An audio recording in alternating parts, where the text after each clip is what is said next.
Greetings, my blessed friends. So good to talk to all of you again.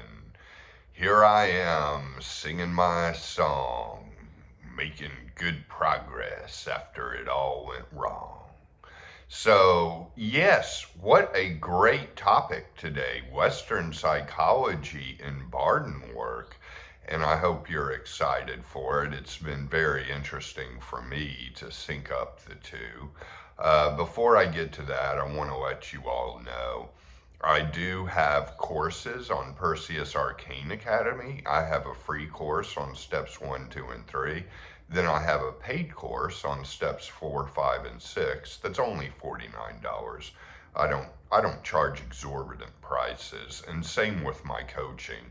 If you're interested in seeing me for coaching through the steps, if you're interested in seeing me for my Akashic transmissions, which are silent, infuse you and emanate the Akasha and the energy of God to you, I can do that as well. Or if you just want to see me for psychological issues, that's good too. I'm trained in counseling, hence the topic for today. So, Western psychology and Bardon. Of course, Bardon matches up three things: the spirit, the soul, and the physical body. And first of all, I won't say that Western psychology and Bardon is a one-for-one match. It's not like something just all fits together like a neat puzzle. It's kind of like translating languages. When you think of Spanish, which I know, and English, it's not a one-for-one translation. The words and expressions are different, the rules are different. It's just not a one-for-one thing, and that's why Google Translate doesn't always work the best. And the same is true for Western psychology matching up with Bardon work. It doesn't really match up one for one. That having said, Bardon in no way negates Western psychology. That's an important thing to know. Bardon does not negate things like psychotherapy and psychologists and psychological studies. It does not negate Western medicine in any way. He covers what he can in his books, often in a minimalistic way. But rest assured, it's not negating any of these good healing things and treatment things that we have here in the West. And of course, I say the West because that's where I live, but it doesn't necessarily mean only the West. The East has it too. The hemispheres I'm talking about here basically are what's kind of denoted as the divide, which a lot of academics dispute these days, but that's a different topic. So let's look at trauma. I think trauma exists both in the soul and in the physical body, and it doesn't really exist as much in the spirit. If you get in the spirit, you're kind of behind the trauma. And that's why sometimes getting in the spirit realm, will kind of almost flood the trauma with a sense of healing. It'll get kind of behind the trauma, and you'll be able to observe the trauma and kind of let it filter out of your system. So the trauma is more stored in the physical and the soul. And, as far as the soul, that Bardon talks about, it's more along the lines of someone like Carl Jung or some of the humanistic psychologists like Carl Rogers or Fritz Perls. Bardon is probably more humanistic and existential and psychodynamic in his approach. He doesn't really deal with cognitive behavioral therapy, which is not my favorite paradigm for healing as far as psychology goes, because it often doesn't get to the root of the problem.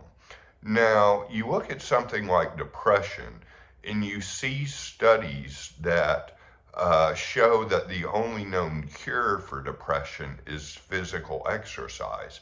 So that tells me the physical is very important. So with psychological issues in general, I would say exercise is very, very important. You know, a very good gym schedule or workout schedule, whatever works for you in your life, that is going to be good for psychological issues. That having said, the psychological issues you may or may not have, some of you may be just free of all mental health concerns, but go ahead and work Bardon too. You know, don't let that stop you from Bardon work. You can work on them side by side. You don't have to get all your stress and anxiety or whatever straight before you do Bardon work. Because Bardon work, by all means, definitely helps with mental health issues. And there's ways to heal trauma spontaneously. Andre Conscientia actually kind of pointed that out to me. He has some very good exercises to heal trauma that he volunteered, and I haven't looked at his classes on Perseus, but I'm sure he may talk about that in some of his work. He's another Bardon teacher that I think is fantastic. So I'm not in competition with other Bardon teachers. They're my friends. So Western psychology, I had this one guy that basically contacted me, and he had schizophrenia. And at first I told him that he should just stick with simple mindfulness and mindful breathing, that the magic in Bardon would, confuse his schizophrenia with things like hallucinations, visual or audio, and the exercises that Bardon gives, and it would just be a big hodgepodge of advancing spiritually and still having these psychological really kind of turned around misalignments. You get into more serious conditions and you really have these misalignments in you.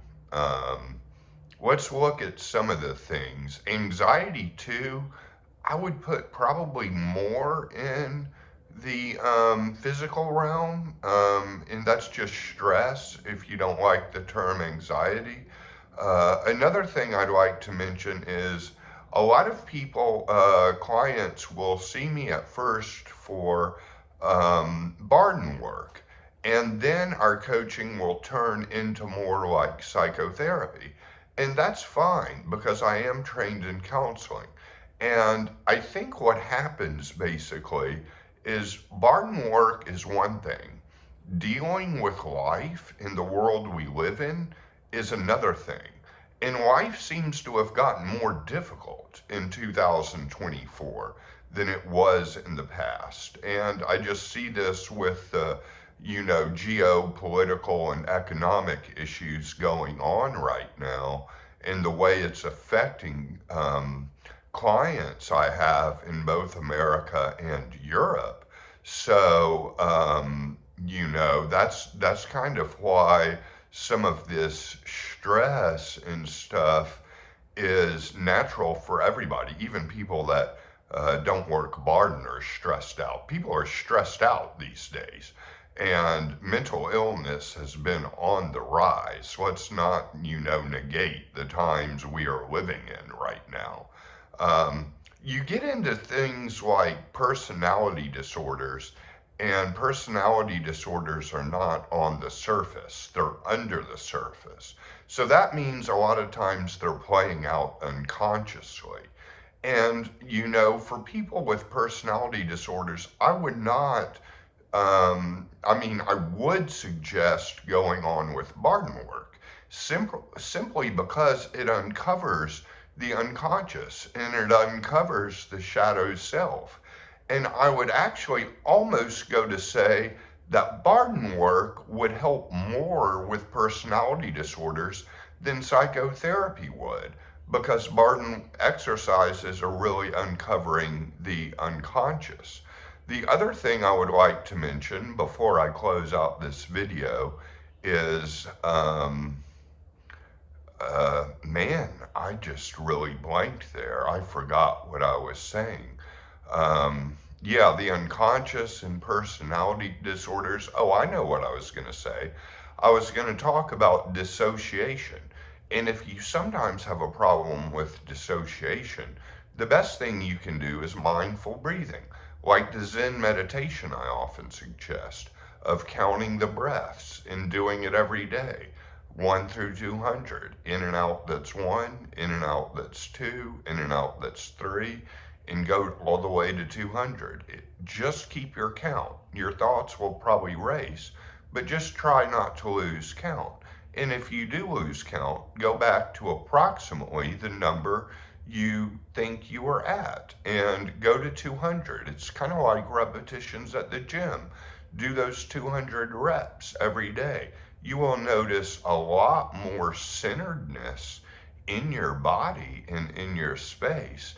And of course, even with people that don't have dissociative issues, I recommend that exercise because I think it just so much helps with all of Bardon work. So that's it. If you want to contact me, you can go to my website at clintsabaum.com, or you can just email me at thegraveyardcowboy@gmail.com, thegraveyardcowboy@gmail.com, and I'll put a link to some of that in the show notes. And again, I wish you many blessings, my friends. I'm very grateful for your support of this channel. Okay, I'll see you next time.